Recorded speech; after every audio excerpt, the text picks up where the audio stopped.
podcast 7 Crescimento, o cenário perfeito para te desenvolveres, com Sofia Bento.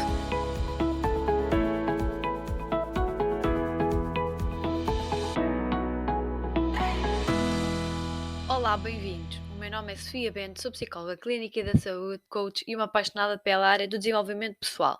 Criei o podcast 7 Crescimento há mais de um ano como um espaço para te ajudar a desenvolver inteligência emocional e autoconhecimento. Este podcast tem agora 12 episódios e está disponível nas principais plataformas. Eu convido desde já a apoiar este projeto, um conteúdo gratuito que eu faço com muito carinho e entusiasmo para ti. Para isso, só tens de subscrever e partilhar com pessoas que são especiais na tua vida. Conto contigo?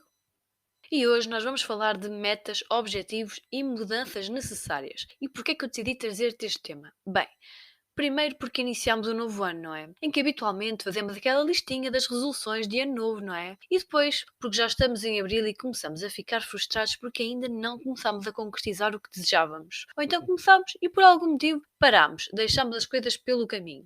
O meu objetivo hoje é ajudar-te a perceber o que tu podes fazer para facilitar o estabelecimento de objetivos e de metas. E claro, a identificares que mudanças são necessárias fazeres para lá chegares.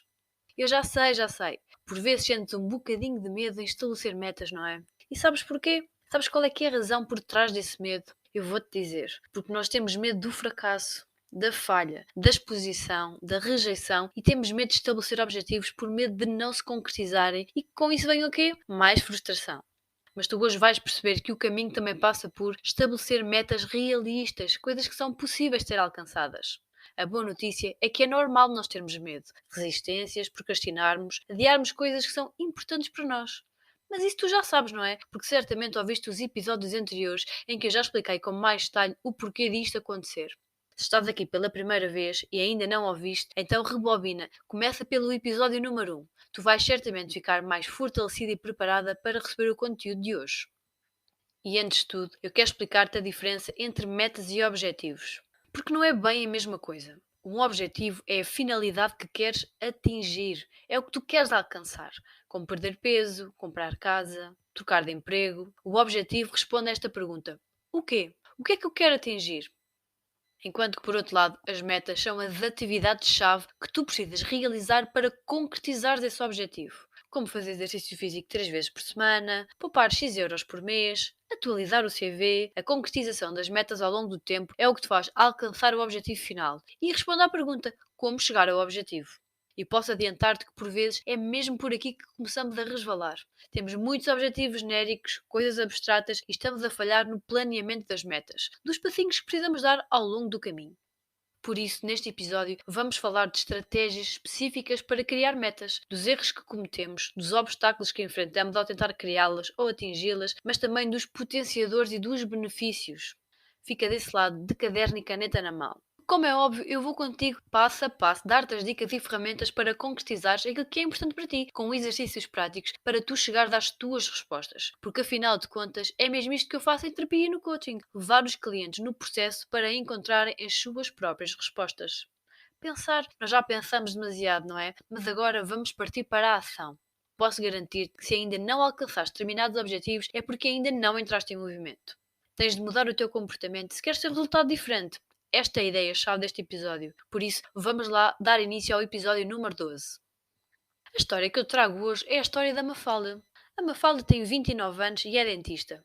Durante os tempos da faculdade, a Mafalda sempre se dedicou a outras coisas além da medicina dentária. Fazia parte dos escuteiros, da AESEC, ajudava o pai que também era dentista e que tinha uma clínica na gestão das redes sociais. Além disto, era ainda atleta federada de voleibol, capitã da equipa e sempre teve uma vida muito preenchida.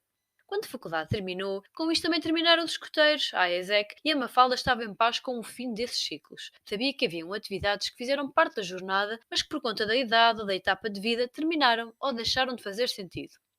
Durante os primeiros 2 anos, após ter terminado o curso, ainda seguiu com o voleibol, mas por conta de uma lesão no joelho teve de abrandar e percebeu que estava a ter um desgaste físico pouco saudável. Por essa razão, deu por terminada a sua caminhada enquanto atleta federada e jogava apenas de vez em quando com os colegas de equipa, simplesmente pela diversão.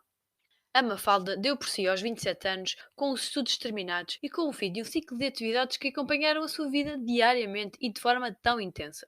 Com isso, algumas amizades também se transformaram em relações mais distantes. Ninguém se chateou, mas a falta de convívio diário, de atividades conjuntas, fez com que deixassem de partilhar tanto. A Mafalda, que estava habituada a planear a sua vida, a sua agenda, os seus objetivos, por conta das atividades nas quais sempre esteve envolvida, percebeu a necessidade de planear novamente a sua vida. Uma vida de encontrar a pessoa que ela era atualmente, com os seus valores e necessidades atuais. Ou seja, ela sentou-se e reescreveu as suas metas e objetivos de vida. Por essa altura, a Mafalda achou importante levar avante um sonho que tinha há muito tempo: passar uns anos a trabalhar como dentista nos Médicos Sem Fronteiras. Esse era um objetivo central na sua vida e decidiu investir nesse sentido. Existia um programa no Nicarágua e, como nunca tinha tido aulas de espanhol, esse era um dos pré-requisitos e ela então planeou ir estudar a língua para depois candidatar-se e ir trabalhar em missão na América Latina. Após ter planeado isto para a sua vida, o tal objetivo, ia estar a fazer coisas que eram atividades-chave, as tais metas, para isto acontecer, como aprender espanhol, o seu pai adoeceu. Durante os meses em que ele esteve mais ausente da clínica, a Mafalda assumiu os clientes do pai e da gestão da sua clínica. Teve de aprender uma série de tarefas administrativas, financeiras, gestão de recursos humanos e, contrariamente àquilo que ela sempre achou, ela até gostava de o fazer e começou a colocar como hipótese ser sócia do pai ou abrir a sua própria clínica. Mas como andava tão atarefada, nem tinha muito tempo nem cabeça para se imaginar dali a uns meses ou anos. Estava preocupada com a saúde do pai e em levar a clínica dele para a frente, enquanto ele se recuperava. O plano inicial era ajudar na clínica por 6 meses, mas houve a necessidade de prolongar e ficou com ela sem cargo durante mais de 1 ano e meio. Com o passar do tempo, a Mafalda foi fazendo cursos para dominar certas técnicas, não só na área da medicina, mas também de liderança, finanças e gestão. Após este período, a Mafalda tinha-se tornado numa profissional mais qualificada, mas também com uma mentalidade diferente daquela com a qual começou. A Mafalda tinha agora uma noção de negócios, empreendedorismo que anteriormente não tinha e que foi totalmente inesperada. O seu pai regressou à clínica e ela voltou a passar-lhe a pasta. Nesta altura, pensou em retomar o espanhol e a ficar a dar consultas na clínica enquanto se candidataria ao processo de recrutamento das Médicos Sem Fronteiras. Quando se candidatou, a Mafalda esperava ser contactada entre 1 a 2 meses. Mas como apanhou a altura do Covid, o processo atrasou e demorou 7 meses a ser chamada para iniciar o processo. Durante este tempo, a Mafalda teve alguma dificuldade em iniciar novos projetos, atividades e formações porque não sabia ao certo quando iria ser chamada. Sentia-se meio perdida e estava com dificuldade em comprometer-se, e isto estava a mexer com ela.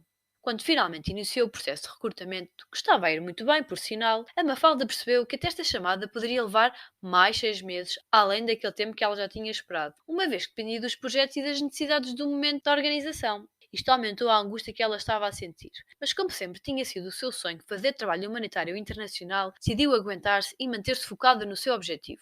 Mas com o avançar do recrutamento e com tantas coisas incríveis e inesperadas a acontecer na sua vida privada, paralelamente a Mafalda ficou meio baralhada. Será que fazia mesmo sentido continuar com isto e ir para fora? Uma parte dela dizia que sim, pois era o seu sonho e já pensava nisto há muito tempo. Mas por outro lado, tantas coisas foram acontecendo nos últimos anos e ela percebeu que se tinha transformado numa pessoa diferente. Ela era uma pessoa diferente e com interesses diferentes. Andou meio relutante, falou com a família e amigos sobre esta opção e todos lhe disseram que devia fazer o quê? O melhor para si. Mas aí é que estava, ela não sabia o que seria melhor para ela.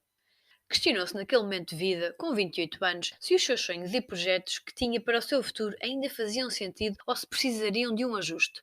Teve de fazer uma reflexão sobre aquilo que era importante para si, que valores queria ter na sua vida e que impacto queria ter na vida dos outros. Refletiu sobre o seu propósito e chegou a uma conclusão. Estava num momento de vida em que tinha outros sonhos e ambições. A ideia de ir trabalhar para fora era algo de incrível, mas que parecia não encaixar no seu momento de vida atual. Decidiu então dar por terminado o processo de recrutamento. Algo que não foi fácil, porque ela tinha de dizer não à pessoa, ao projeto, tinha de renunciar a algo, para ir de encontro àquilo que ela queria para si. Sentiu-se aliviada depois de o fazer, porque percebeu que era uma decisão em direção aos seus objetivos e não uma desistência. Ela percebeu que estava a largar uma ideia de algo que ela acreditava que queria no momento presente, mas que deixou de fazer sentido. Quando tomou esta decisão, deu espaço a que outras coisas surgissem. Ela tinha uma grande amiga dos tempos da faculdade que a sondou se ela queria ser sua sócia. A Mafalda tinha gostado tanto de gerir a clínica do pai que começou a ver aquilo como uma possibilidade verdadeira. Falou com o pai que a apoiou, disse que podia contar com ele para aquilo que fosse preciso, contactos com fornecedores, partilha de experiência e até indicar alguns bons dentistas que ele conhecia para ela formar a sua equipa. Ela começou a ficar entusiasmada com a ideia e decidiu avançar. Uns meses após terem a clínica a funcionar, surgiu a oportunidade de fazer um protocolo com uma empresa espanhola e assim atender os funcionários. Como tinha aprendido espanhol, as pessoas sentiam-se confortáveis em serem atendidas por ela porque comunicavam melhor. Era um diferencial que ela tinha no seu trabalho. Como a Mafalda sempre teve um espírito humanitário e associativista, sempre fez voluntariado, decidiu dedicar um dos seus dias de trabalho a atender jovens refugiados que tinham vindo dos campos da Grécia. Desta forma, senti que contribuía para a vida das pessoas, para a sua saúde e bem-estar e sentia-se feliz e realizada por poder fazê-lo na sua clínica em Portugal, permitindo dessa forma manter-se perto da família e dos amigos.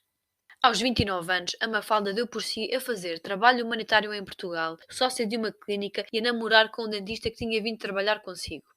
A Mafalda percebeu que por vezes na vida é importante desistir das coisas que deixaram de fazer sentido para ir em busca de algo mais relevante para aquele momento que estamos a viver. A Mafalda percebeu também, no decorrer dos seus processos de desenvolvimento pessoal, que é uma pessoa multipotencial, ou seja, ela possui várias habilidades e não se satisfaz em apenas fazer uma coisa. Tem uma grande vontade de explorar diversas áreas de conhecimento e gosta de o fazer em simultâneo. E agora diz-me lá, após ouvir da história da Mafalda, eu quero perguntar-te se tu tiveste aqui alguma identificação com a história dela.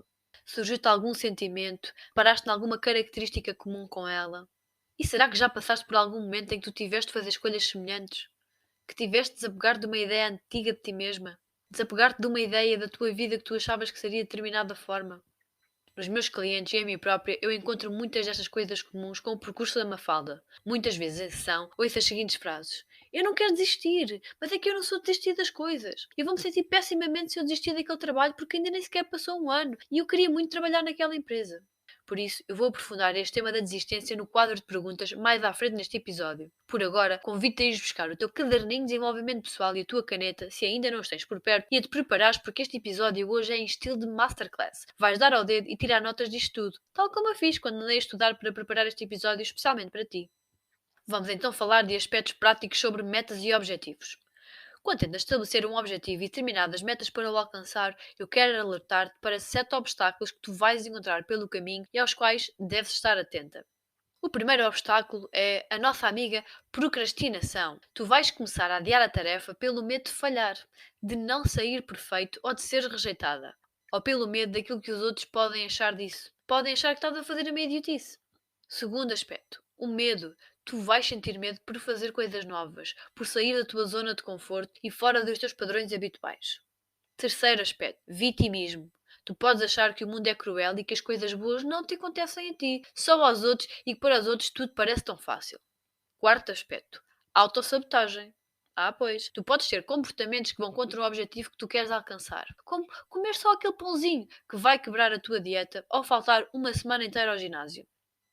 Quinto aspecto, ansiedade. Tu vais pensar demasiado sobre tudo o que pode correr mal, fazer uma tempestade num copo d'água ou até ficar a ruminar sobre o que aconteceu de mal no passado lá em 1830 e que se pode vir a repetir no dia de seu nunca à tarde. E eu estou aqui a utilizar a ironia porque a nossa cabeça catastrofiza, mesmo com cenários que nunca chegam a acontecer. Sexto aspecto, necessidade de gratificação imediata. Se tu não consegues logo a recompensa pelo teu esforço, tu vais sentir frustração. Sim, mas deixa-me que te diga, não vais perder 10 quilos no mês, nem ficar milionária por poupar nos trocos de salário algumas vezes por ano. Quarto e último aspecto. Super aceleração. Tu queres ir tão rápido, fazer tanta coisa, ir para qualquer lado, mas nem sabes para onde vais porque não fizeste o teu trabalho de planeamento. Por isso, vais acabar por não fazer o básico, não fazer o que tem de ser feito, ultrapassar etapas e vais acabar desorientada a achar que nada vai dar certo nunca. E agora? Será que eu ouvi por aí aquele risinho nervoso? Do género, parece que ela me conhece, mas como é que ela sabe que eu sinto isto? Bem, alguma das pessoas que acompanham o podcast eu até conheço, mas eu sei disto porque não te acontece só a ti, acontece a qualquer um. É que eu quero deixar-te alerta neste sentido e não te deixares ficar aí presa neste drama e achares que és um ET. Quero ainda falar dos 6 erros que podes evitar quando estás a traçar o teu plano, ou seja, quando vais pensar e escrever as tuas metas. O primeiro erro é: tu tens de criar uma meta flexível, em vez de rígida e restrita. O segundo aspecto é: estabelece uma a duas metas em vez de meia dúzia ou 50 de uma vez. Terceiro aspecto: escolhe uma área da tua vida que queiras melhorar e coloca aí as tuas metas mais ousadas, em vez de quereres melhorar tudo de uma vez só. Quarto aspecto, cria metas desafiantes, mas não ultra desconfortáveis que só o Hércules conseguiria alcançar. Quinto aspecto, ajusta a meta quando sentires necessidade em vez de desistires dela. Sexto aspecto, sê honesta contigo quando decides estabelecer uma meta em vez de achares que és uma super mulher omnipotente, omnipresente e omnisciente e que nem o céu é o limite. E porquê é que eu estou a alertar-te disto? Muitas vezes criamos metas tão rígidas e inflexíveis que deixamos de ver oportunidades. Deixamos de desfrutar do processo. Fechamos as portas a coisas incríveis porque estamos à procura de A e só nos aparece B. Por isso, o meu convite é que tu te abras às oportunidades que surgem durante o processo. Se estabeleceres muitas metas, não vais ter tempo nem disponibilidade mental para as alcançar, porque vais perder o teu foco. Tudo vai parecer uma prioridade. Imagina que este ano tu queres focar na tua saúde. Então, talvez seja incongruente na área profissional colocares que vais aumentar o número de horas de trabalho para atingir X resultado financeiro. Estas metas não se ligam muito, pois não? E se a tua meta for muito fácil, torna-se aborrecida. E se for muito difícil, torna-se desmotivante. Por isso, ajusta à tua realidade. Depois, desculpa a surra de verdade, mas tenho de dizer isto: nem sempre vai correr bem à primeira ou à segunda. Se não está a funcionar, muda as metas, mas não o objetivo. Ou seja, se fazer exercício físico em casa não resulta, não desistas de te exercitar. Arranja uma amiga e vão para o parque ou inscreve-te no ginásio. Nós podemos paralisar perante uma meta porque ela parece demasiado grande ou inatingível. O congelamento é uma resposta de ansiedade que se mascara de preguiça e procrastinação. Quando me chego ao consultório a dizer que são preguiçosos, bem, eu gosto sempre de tentar perceber os medos que estão ali a pairar.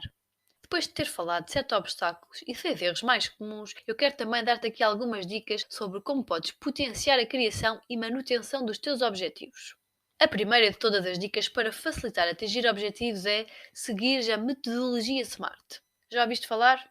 Este acrónimo em inglês refere-se aos objetivos que têm de ser específicos, mensuráveis, atingíveis, relevantes e tangíveis. Esta metodologia ajuda-te a refletir como vais alcançar isso. E como é que tu vais medir o teu progresso? Isso é possível de alcançar ou é irrealista? Isto é relevante para ti e para o teu momento de vida? E em quanto tempo é que tu queres atingir esse objetivo? Fica a dica que podes pesquisar no Google Objetivos SMART e vais descobrir vários templates que tu podes preencher. E agora, anota aí os 8 potenciadores da criação, ou seja, coisas que tu podes fazer para que a probabilidade das tuas metas e objetivos se concretizar seja mais elevada. Primeiro que tudo, escreve no teu caderno as tuas metas e objetivos e coloca a data. Depois, relê aquilo que escreveste frequentemente para ativar o teu sistema de ativação reticular. E o que é este sistema? Perguntas tu e muito bem. É um sistema do nosso cérebro que foca a nossa atenção naquilo que é importante para nós, eliminando todas as informações que não são importantes para o nosso interesse. E isto muitas vezes nem é algo consciente. E eu dou sempre o exemplo dos carros. Aparece uma publicidade de um carro. Eu acho o carro super giro e nunca tinha visto nada daquele modelo. De repente, o carro começa a surgir em todo o lado. Não é que existam mais carros, eu é que estou mais atenta a eles. E claro, vou ficar mais atenta se precisar comprar um carro novo, não achas? Porquê? Porque existe uma necessidade por trás. Continuando, o terceiro potenciador é tu colocares na agenda um tempo definido para te dedicares a isso e não agendares mais nada para esse momento. Quarto aspecto, estabelece as prioridades e foca-te nelas. Quinto, aprenda a tolerar o desconforto, aceita o erro, a falha e ser paciente com o processo. Sexto aspecto, persiste no objetivo. Porque mesmo quando não corre bem, nem à primeira, nem à segunda, por vezes o teu objetivo só precisa mesmo é de mais tempo e atenção da tua parte para que resulte. 7. Faz escolhas. Toma uma posição e avança nesse sentido. Nunca vai existir um momento perfeito, lembra-te disso. Oitavo aspecto. Diz não àquilo que não é importante nem prioritário para ti. Começa a selecionar e a fazer uma triagem. Nono aspecto. Partilha os teus objetivos com pessoas em quem confias, porque desta forma eles vão puxar por ti. Décimo aspecto. Aprecia e valoriza as tuas conquistas. Mesmo que possam parecer que foram apenas pequenos passos, é mesmo importante celebrar aquilo que está a acontecer de bom. Décimo primeiro aspecto. Quantificar, operacionalizar essas metas para não seres dominada pela emoção, por uma opinião subjetiva de que está a ir bem ou mal. Eu quero ir 3 vezes ao ginásio, quero ler 15 páginas por dia. Tem que ser algo mensurável, lembra-te. 12º aspecto. O teu foco, energia e tempo devem estar alocados à área principal que tu queres desenvolver e não estares aí dispersa a querer chegar a todo lado. E em 13º, eu quero dar-te aqui uma dica bónus, porque para cada ano e área da tua vida tu podes escolher uma palavra de ordem. Ou seja, uma intenção. Isto vai orientar e nortear o teu comportamento e vai ajudar-te a perceber a direção da tua ação. Por vezes, nós podemos esquecer o objetivo concreto, mas lembramos-nos mais facilmente da palavra de ordem, ou seja, da intenção e da orientação que estamos a levar. Tu podes ser uma palavra de ordem para o teu relacionamento, para o teu trabalho, basicamente, o que é que tu queres retirar daquela experiência. Por exemplo, a minha palavra de ordem para fazer exercício físico é relaxamento. Eu treino para relaxar, não para emagrecer, não para ficar super musculada. O meu foco é relaxar, libertar o stress, a ansiedade. Então, eu adoro nadar, fazer yoga, pilates. Quando eu faço estas atividades, eu sinto que as minhas necessidades estão a ser preenchidas. Isto faz sentido? Quer também dizer-te que uma meta para ser ideal deve nutrir-te, orientar-te, potenciar as tuas capacidades e ter um propósito. Os benefícios de estabelecermos metas e objetivos na vida é porque isto nos causa menos desgaste, faz-nos ser mais focados, tomar decisões mais facilmente, poupar energia, ter uma vida mais estruturada, gerir melhor os nossos recursos e desta forma chegar aonde queremos muito mais facilmente. Basicamente, facilita a tua vida em vários sentidos se tu tiveres metas e objetivos. Até porque o nosso cérebro adora recompensas, adora alcançar coisas, chegar ao próximo nível e sentir gratificação. Por outras palavras, tu vais sentir-te mais motivada e energizada se tiveres objetivos na vida. E ter um prazo definido também é algo que nos ajuda a orientar-nos. E claro, se o teu objetivo for algo a 10 anos, tens de arranjar metas motivadoras pelo caminho para te manteres focada nesse objetivo. Já diz a psicologia que quanto mais reforçamos um comportamento, maior a possibilidade dele se repetir. Até aqui estás a acompanhar-me? Isto faz sentido para ti? Já tinhas parado para refletir sobre isto que eu acabei de partilhar contigo? Eu espero que sim. E agora vamos a outra etapa do nosso episódio. Vamos ao nosso quadro de perguntas, com as perguntas que vocês fizeram lá no Instagram. Se ainda não me segues, aqui fica o convite, @SofiaBentoPsicologia. É bem fácil de me encontrares. Primeira pergunta. Não sei se vou no caminho certo na minha vida. Como perceber isso? E a minha pergunta para ti é: o que é que seria um caminho certo? Define quais são os teus valores para te ajudar a direcionar a tua vida. Família, estabilidade financeira, saúde. E o que é importante tu teres presente na tua vida? Equilíbrio entre a vida pessoal e profissional, um projeto teu de fotografia ou de escrita paralelo ao teu trabalho full-time, escrever um livro, estudar mais, ter 5 filhos, dar a volta ao mundo. Tu é que decides aquilo que te faz feliz e que dá sentido à tua vida. É uma visão pessoal. E eu não sei em que momento é que tu estás a ouvir este episódio, mas eu comecei a prepará-lo em dezembro de 2022. Portanto, vinha aí o Natal, a passagem de ano, aquela época do ano em que nós vamos queixar-nos da nossa vida, em que não fizemos nada do que queríamos no ano anterior. E blá blá blá. Fazemos a habitual lista de objetivos a concretizar e esquecemos de que devemos, para além disso, fazermos um plano, traçarmos metas, colocar data e, se necessário, pedir ajuda a alguém para esse processo. E, acima de tudo, preste atenção, avaliar a situação atual antes de nós nos pormos a inventar mais coisas para fazer, porque muitas das vezes temos expectativas altas e isso vai levar à frustração. Nós devemos avaliar o estado da nação, aquilo que já existe antes de pensar em adicionar coisas à lista. Então, o desafio que eu te proponho para avaliar a tua vida, além de fazer uma lista com os teus valores e aquilo que queres alcançar de grosso modo, o exercício é o do semáforo. Eu decidi chamá-lo assim porque acho que visualmente fica mais fácil para quem está a ouvir. Então, tu vais agarrar numa folha do teu caderninho e fazer 3 colunas. Portanto, faz aí 2 linhas na vertical. Start, Stop, Continue. Em português, aquilo que eu quero começar a fazer, aquilo que eu quero parar de fazer na minha vida e aquilo que eu quero continuar a fazer. Na coluna do Start, vais escrever coisas que tu queres iniciar na tua vida, em termos de hábitos, de rotinas. Pensa lá, o que é que te dá prazer e que tu nunca fizeste e que queres começar a fazer? Aqui também te pode ajudar a pensar sobre aquilo que tu fazias no passado e que por algum motivo deixaste de fazer e queres retomar. Reflete lá sobre isso. Podes colocar aí na pausa e retomar quando terminar desta parte da lista. Agora, o stop. O que anda a acontecer na tua vida e que tu já percebeste que não faz sentido? O que é que não te dá prazer nem alegria? O que é que tu queres deixar de lado? Outra dica para te ajudar a responder a isto é: que estratégias tu andas a utilizar para resolver alguma coisa e que não tem funcionado? O nosso dia tem 24 horas e, como tu já deves ter reparado, a nossa energia, foco e atenção são recursos limitados. Não vai dar para fazer tudo ao mesmo tempo. Então, bora focar naquilo que é importante. A que pessoas, atividades, tu precisas começar a dizer que não para te conseguires focar no que é importante. Escreve lá isso. E agora, a terceira coluna. Continue. O que é que tu queres continuar a fazer? O que é que tem funcionado para ti? O que é que tu tens andado a fazer e que realmente sentes que acrescenta à tua vida? Isso é para manter, porque a persistência é um fator de sucesso. Mesmo quando ainda não fazemos algo de uma forma que gostaríamos, precisamos continuar a investir para aperfeiçoar essa tarefa. Este exercício é muito importante e em terapia exploramos muito isto. Por vezes, sentimos mais deprimidos ou ansiosos e quando vamos explorar, nós paramos de fazer coisas que nos davam prazer, como jogar ténis, correr, viajar com os amigos, ouvir música de manhã quando acordamos. O trabalho aqui é retomar as estratégias que funcionam connosco, aquilo que é conhecido, familiar, antes de introduzir atividades totalmente novas, principalmente em fases em que estamos muito cansados. Depois, desocupar a nossa vida de coisas que não são úteis é meio caminho andado para deixar entrar coisas novas. Antes de pôr o novo, temos de desocupar para depois substituir. Eu espero que este exercício te ajude a avaliar e a tomar consciência de como está a tua vida neste momento. Eu costumo usá-lo na minha vida pessoal, também na minha vida profissional, nos meus projetos, pois permite-me uma análise orientada e até mais visual. Passando à segunda pergunta. Eu sinto que nunca atinjo os meus objetivos. Muitas vezes nós queremos atingir determinados objetivos, mas a minha pergunta é: será que estamos mesmo dispostos a trabalhar por eles? Essa é aquela perguntinha desconfortável, sabes, que eu tenho mesmo de fazer, porque afinal de contas é a minha profissão. Será que estamos dispostos a persistir mesmo quando é difícil? E a fazer escolhas? E a definir prioridades e a não nos deixarmos levar pelo prazer do momento, pela gratificação imediata? Pensa lá sobre isso.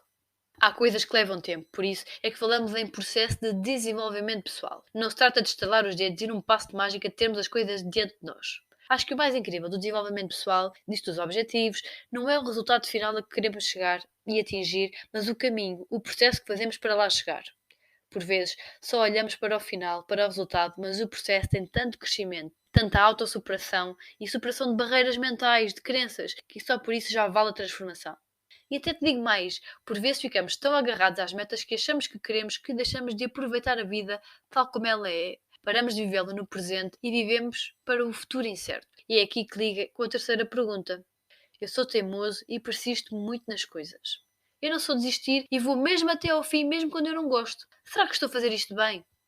Ok, então vamos distinguir persistência de teimosia para clarificar isto do desistir.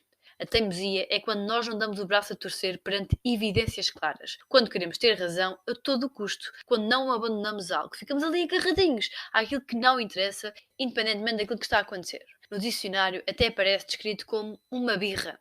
E porquê é que nós somos teimosos, fazemos birra e vincamos o pé? Porque nós estamos inseguros, porque agimos de forma inflexível e essencialmente porque temos medo. Ficamos ali presos naquilo, a insistir, a bater com a cabeça na parede, porque temos medo de não encontrar algo melhor. Verdade ou mentira? E temos também medo de fazer um esforço em vão, em busca de algo novo e não encontrar. E sobretudo porque a nossa cabeça gosta daquilo que é familiar. Mesmo quando é familiar, desculpem, é um grande cocó. Por outro lado, o que é ser persistente? É continuar no caminho apesar dos obstáculos, é perseverar apesar das dificuldades, é sermos firmes e constantes no processo para chegar ao objetivo. Por isso é que eu te estive aqui a falar dos erros e dos obstáculos, porque eles vão surgir e é bom que tu estejas preparada para lidar. Eu vou-te dar aqui alguns exemplos. Tu pegas num livro e não te identificas com a forma de escrever do autor. Aquilo tem 500 páginas e tu ficas ali frustrada, a castigar-te a ler aquilo até ao fim porque não queres ficar com a sensação que desististe. Como se parar de ler um livro enfadonho fosse um crime hediondo. Malta, ouçam lá isto. É ótimo nós desistirmos das coisas que não nos acrescentam, que não nos fazem sentido. Enquanto tu estás a ler um livro que não te acrescenta e que te deixa frustrada, tu não estás a ler um livro que tu gostas, que te ensina coisas incríveis e que te fazem entrar no outro mundo. E isto é o quê? Teimosia. Outro exemplo, e este é um clássico daquilo que eu ouço todas as semanas. Tu estás num trabalho e não estás bem ali. Não te identificas com a tarefa, o salário não acompanha as tuas necessidades, os horários não são ajustados às tuas necessidades biológicas, prevês que não existam grandes mudanças para melhor, nem possibilidade de crescimento, até estás a ter problemas em casa porque não tens tempo para as tuas pessoas e vais continuar ali porque, e tal, fica mal no CV sair de trabalho em tão pouco tempo, e tal, e agora é crise, com a crise não há trabalho, blá blá blá blá blá. Ou tu vais agarrar em ti, no teu tempo e energia e procurar um trabalho novo. Bem, eu acho que não dá para ter dois full-time, não é? Então tu tens que fazer uma escolha. É preciso desistir daquilo que não é para nós. E está ok, tu vais desistir de uma coisa para aderir a outra que é mais útil à tua vida. E lembra-te, o nosso tempo e energia são recursos limitados. Então, quando estamos ocupados a fazer uma coisa que é nhé, que nós nem gostamos, nós não estamos a dar tempo e espaço às coisas incríveis para acontecerem. Agora, outro exemplo, mas daquilo que é persistência, e isto eu vejo muitas vezes nas pessoas que eu acompanho em processos de coaching por questões de carreira, e claro, também vi e continuo a ver em mim muitas vezes nesta minha jornada empreendedora por conta própria. Imagina que tu deixaste o teu emprego anterior e começaste a trabalhar por conta própria. As coisas até estão a ir bem, mas como ainda não estão a acontecer à velocidade da luz como tu gostarias, isto gera o quê? Impaciência, frustração, dúvidas, muitas dúvidas, angústia e ansiedade. E como sempre trabalhaste por conta do trem, havia uma série de coisas que tu não precisavas fazer antes, nomeadamente perceber de recibos verdes, emitir declarações de rendimentos, IRS, gestão financeira, marketing, angariação de clientes, gestão da agenda dos projetos, preço dos produtos, investir em material para trabalhar, parcerias, redes sociais, tabelas de Excel, plataformas de trabalho, clientes que desmarcam, que apanham Covid, que vão de férias e o dinheiro que não entra, plataformas que vão abaixo e que deixam de vender produtos no site que tu tens. Antes trabalhavas numa empresa e de repente, tchará! Tu és a empresa. O famoso conceito de eu presa, em que tu precisas aprender sobre diversas coisas, muitas das vezes em simultâneo, e que não aprendeste nada disso na escola, não é? Ou seja, tu vais à caixinha de memória e. Gri-gri, não há informação disponível. E o que é que faz o nosso cérebro quando sente que não tem recursos disponíveis para lidar? Aciona todos os alarmes num volume ensurdecedor. E como se não bastasse, algumas pessoas à tua volta vão fazer aumentar esse volume de pensamentos derrotistas de que não vale a pena, tu estavas bem na quietinha e sossegadinha na tua vida a trabalhar para os outros, porque raio pudeste inventar, e blá blá blá. Como tu, psicóloga amiga que sou, deixa-me tranquilizar-te. Óbvio que tu vais ficar cansada, óbvio que tu vais colocar as coisas em causa, mas porquê? Porque são tarefas novas e, como são novas, consomem mais energia do nosso cérebro. E como a função do nosso cérebro é preservar a nossa vidinha sossegadinha, ele vai disparar gatilhos, trazer ansiedade para te levar aqui a elaborar soluções para lidar com isso. Pode ser um pouco desconfortável, mas faz parte do processo e é mesmo assim que funciona. Ah, Sofia, sim, sim, mas isso é tudo muito lindo, mas eu fico muito ansiosa e acho que não vou conseguir, fico negativa, fico deprimida. Ok, então, mas segue lá este raciocínio comigo.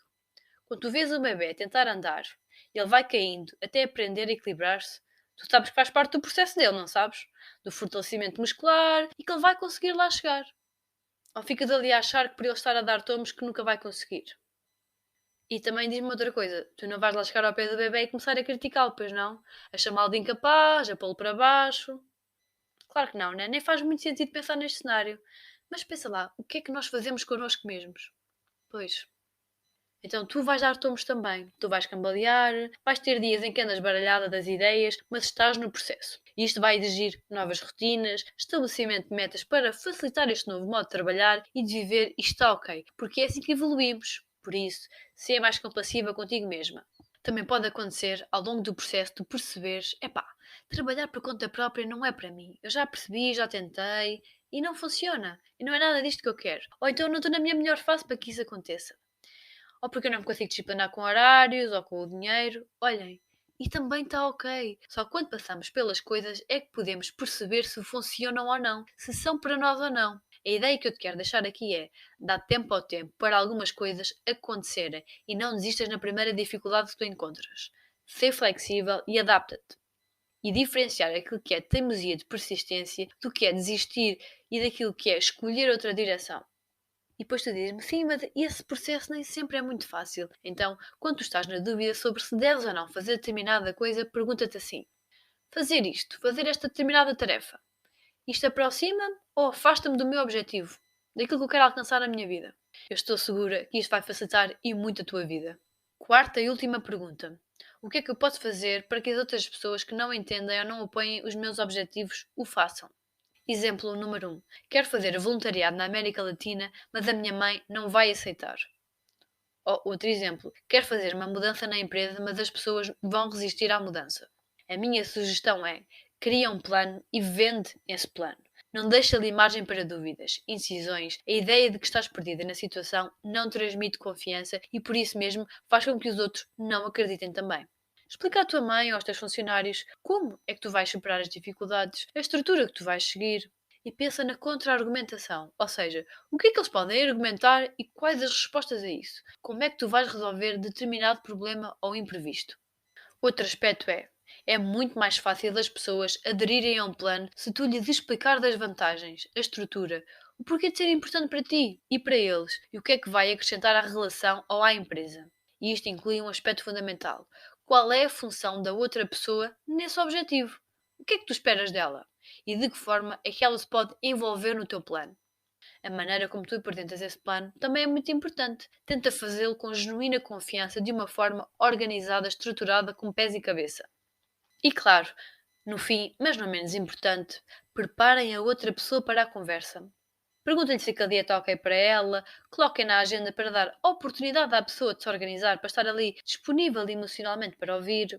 E se for algo muito importante, não interrompam algo que a pessoa esteja a fazer e seja relevante para ela. Ou então, não deixem o tópico para quando a pessoa está, por exemplo, a fazer o jantar, cansada depois de um dia de trabalho e depois a seguir está preocupada em lavar a louça. Adapta a tua mensagem ao canal que mais fizer sentido para esta pessoa. Ou seja, podes fazer uma apresentação PowerPoint, podes ter uma conversa olho no olho, podes ter uma reunião, mostrar um Excel, pensa nos factos, nos dados concretos e nas coisas reais que tu podes trazer para argumentar. E terminado o nosso quadro de perguntas, em resumo deste episódio de hoje, eu quero dizer-te que, em caso de dúvida, opta pelo método KISS. Este acrónimo em inglês que diz Keep It Super Simple. Este princípio KISS afirma que a maioria dos sistemas funciona melhor se forem mantidos simples, em vez de complicados. Parece óbvio, não é? Portanto, a simplicidade deve ser um objetivo-chave na elaboração dos teus projetos e objetivos, e a complexidade desnecessária deve ser evitada. Ok? Deixa lá o ego sossegado e não te aventures em coisas complexas que depois te deixam paralisada. E eu costumo usar este princípio aqui no podcast, quando estou a prepará-lo. Por vezes, eu também bloqueio porque tenho tanta informação e depois fica difícil estruturar tudo aquilo que eu já pesquisei e acho que fica demasiado comprido. Por isso há coisas que eu tenho que retirar. Isto ao início gostava muito. E vocês não sabem, mas em média, cada episódio tem cerca de umas 13 páginas de texto escrito. Ah, pois. Eu faço isto para ter uma estrutura e não ficar aqui uma salada russa de repetições. Por isso, apesar de me dar muito prazer fazer o podcast, isto exige muito tempo, pesquisa, mas o mais desafiante para mim sempre foi selecionar e retirar a informação. Então, para manter este projeto ativo e me manter focada no objetivo, tenho que aceitar também que há dias que eu estou demasiado frustrada e não adianta escrever nada. Por isso, tento simplificar. E deixo aqui uma mensagem final. Fecha ciclos. Desapega do que não faz sentido.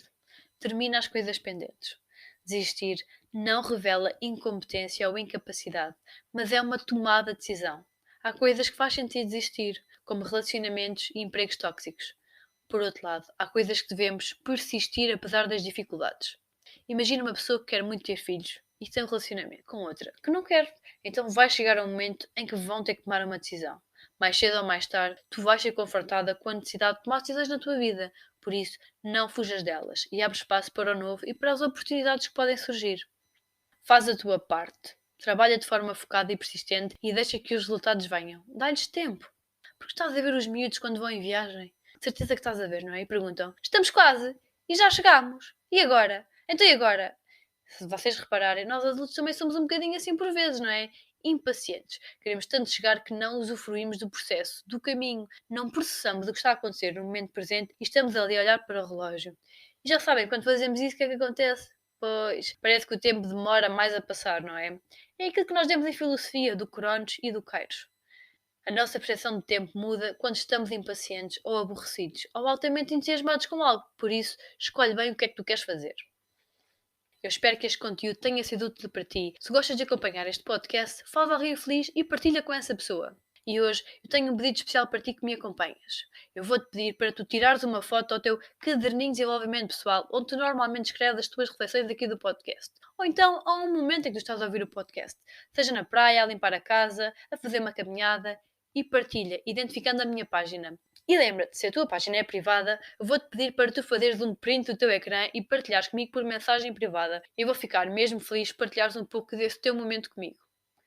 E espera, claro, não te vás embora daqui sem subscrever o canal do Spotify, ativar as notificações para seres dos primeiros a saber quando saem os próximos episódios e de acompanhar também o meu trabalho no Instagram, em Sofia Bento Psicologia e no Facebook, Sofia Bento Psicologia e Desenvolvimento Pessoal. Por último, fica ainda a dica do tema do próximo episódio, que é hormonas e saúde mental. Até lá!